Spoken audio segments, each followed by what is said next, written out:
Well, psychology is many things. I go back to the Greeks' understanding of the word psychology. It was split into two words, psyche and logos, meaning the study of the soul.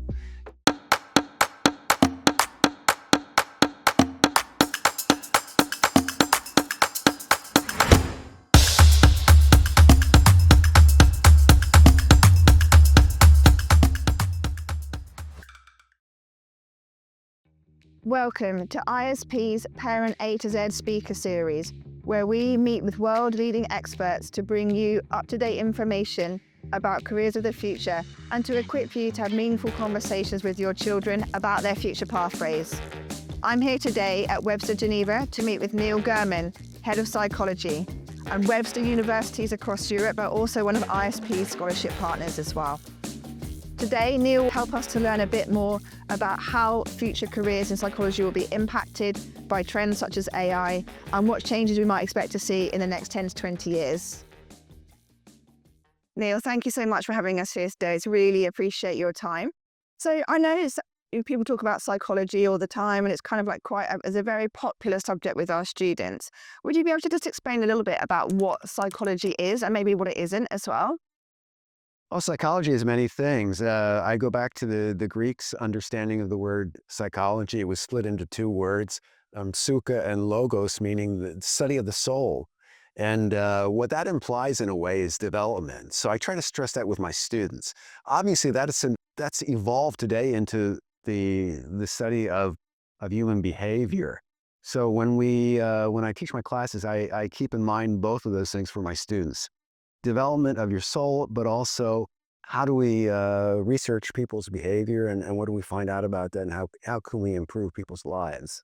And I know one of the other questions that we often get is around, the difference between a BA in psychology and a BSc or a BS in psychology, because it can be quite confusing for students and parents when kind of having those conversations. How would you describe the difference and what kind of trends are we seeing around that kind of degree designation? Well, here at Webster, we offer a BA in psychology, we offer a BS in psychology, and we offer a BA in mental health. The degrees are closely aligned, and the only difference with the BS is there's more statistic courses and another research class as well. That's going to be the difference. The trend that's coming is the BS in psychology, because that's with an emphasis on more on research and more on statistics. That's going to be a trend. If you want to stay in Western Europe and go to graduate school, we really recommend the BS degree. So that's the big trend now. What are the traditional roles that are associated with a degree in psychology? Our traditional roles have always been, teaching, whether that's public school, whether that's university level, being a counselor, therapist somewhere, organizational behavioral psychologist within industries, human resource people within corporations. Those have always been the traditional roles in a way. And what's the graduate route for students? So if you do a BS in psychology, what's your next steps into the world of psychology careers?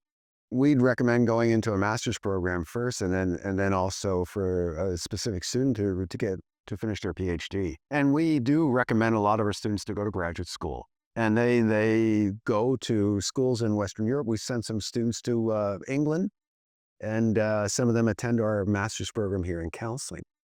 And what sparked your interest in psychology, can I ask? I was always interested in psychology and interested in helping people to improve their lives. It's something that always stayed with me. So I've been in the field for about 40 years. It's a fascinating field. It's never a dull day, and there's always something to learn.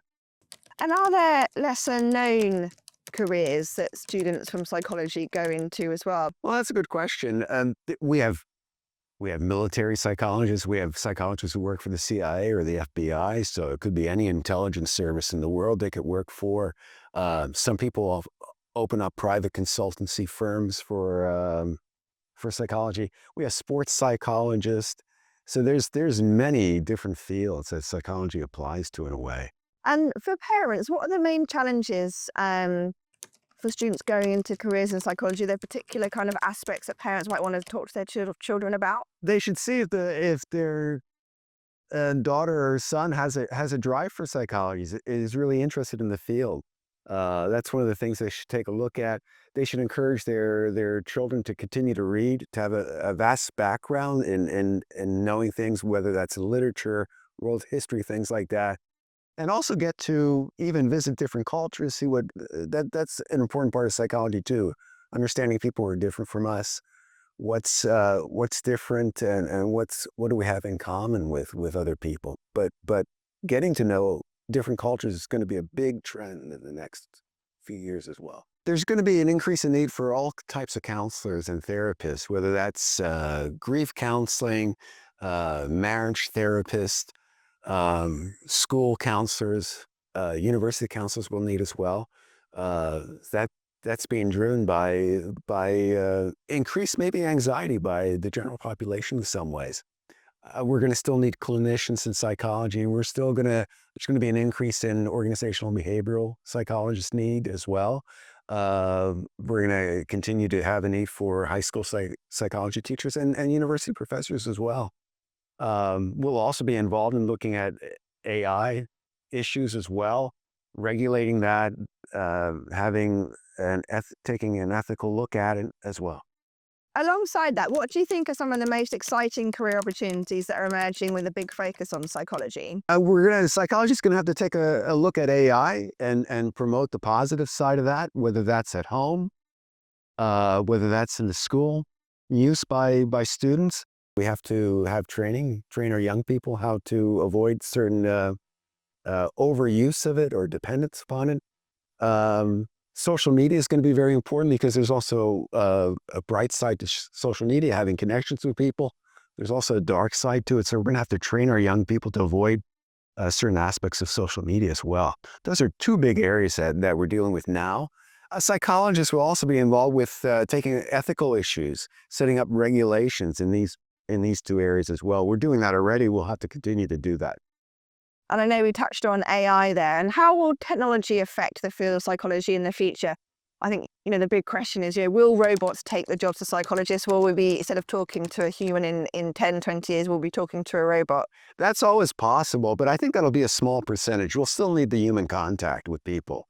It'll still be advantageous to work with a human being in dealing with issues and having somebody to talk to versus having to talk to a robot. Some of the robots are going to come in. There's no doubt about that, but I think that's going to be a really small percentage. We really see an advanced need in the next 10, 20 years for all types of counselors, whether that's in school area, corporation area, hospital areas as well. So how, with technology playing a bigger role, can we support children who might want to study in the field of psychology? I really encourage parents to have their children have a big background in literature, in the field of psychology, reading things, continuing to read books that interest them. That's going to be very important. Again, following the energy of their children, seeing what they want to do. Again, exploring different cultures, taking our kids on educational trips will be important. All that will get them excited about psychology. There's also some good platforms you can take a look at, apa.com. You can take a look at psychology.org. These are two nice platforms that you can take a look at, which will talk about careers, possibilities, average salaries, all of that. All the what would encompass the field in certain areas as well. And as well as kind of literacy and kind of, a curious mind, what other kind of key skills in psychology will support students who want to follow this area? Communication skills, that could be very important in a way. Learning languages could be very important because that'll open you up to different cultures in a way. Being spontaneous, having a natural curiosity for people, places, and things. All these things will help. Given your very broad career, have you got any students that have gone on to kind of interesting fields that are maybe psychology adjacent, but not, maybe atypical for psychology students? Well, let me talk about two graduates who they've always stayed with me. The first one is Dr. Shannon Shibata, who got her BA in psychology from us and went on to UCL in London and got her PhD in neuroscience. She's had her own TED Talk already, and she's created her own health tech consultancy company. So she's done really well, and we're really proud of her. And she's also, we have her teaching on the staff right now here at Webster Geneva. So she stands out. Another person that stands out is Dr. Julia Sater, who's also teaching with us as well here. She went on to UCL to get her master's in science and developmental psychology, and then finished her PhD here at University of Geneva in biomedical science, and actually works with psychiatric patients at the hospital in assessing them and treating them. So these are two of our standouts for alumni. Of course, all our graduates who've graduated, we are proud of. These two women, I think, are quite special. And that's why I've talked about that. It was also good to hear about a diversity of careers that are available. You know, I guess a lot of students do go on to continue in the field of psychology, but many go into other areas, business. You can go on. A lot of students go into business as well. You don't have to stay in psychology, but the psychologists are everywhere. They're in business, and but a background in psychology will help you tremendously in being a business person or being an entrepreneur. And how can parents encourage a curiosity and a passion in psychology from an early age? What kind of activities and skills can parents help their children with? Oh, you can have them do experiments at home. You can ask them questions about people. Why do people behave like that? What would you do in this situation? You can explore difficult situations. Can we find solutions for that? This person looks sad. What could we do for that person to help them? So we can create a lot of possibilities for our children in things that we see in everyday life, including even our dogs and cats at home. You know, that's also psychology in a way. So helping them to develop empathy, understand. All that. Emotional intelligence is very important as well, so that we can help them to read the cues of people, what people are really feeling, how we can interpret that. Emotional intelligence is a key. I mean, how would you describe the difference between being like counseling psychology and perhaps psychiatry psychology? Like what? Because I think sometimes there's a misconception between, you know, the two fields.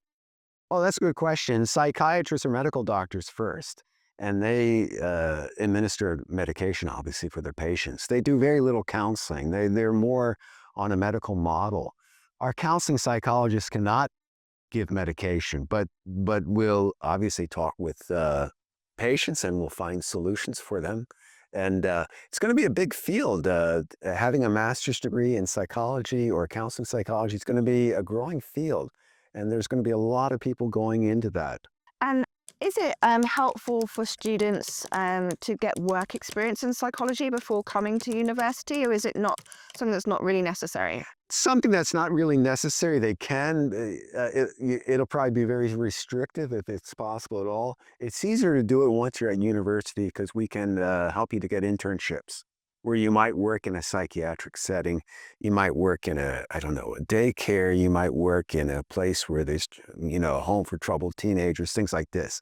So it's much easier to do once you get into the university system. Amazing. Well, thank you so much, Neil, for your time and expertise today. We really appreciate it. Joe, it's been good talking with you.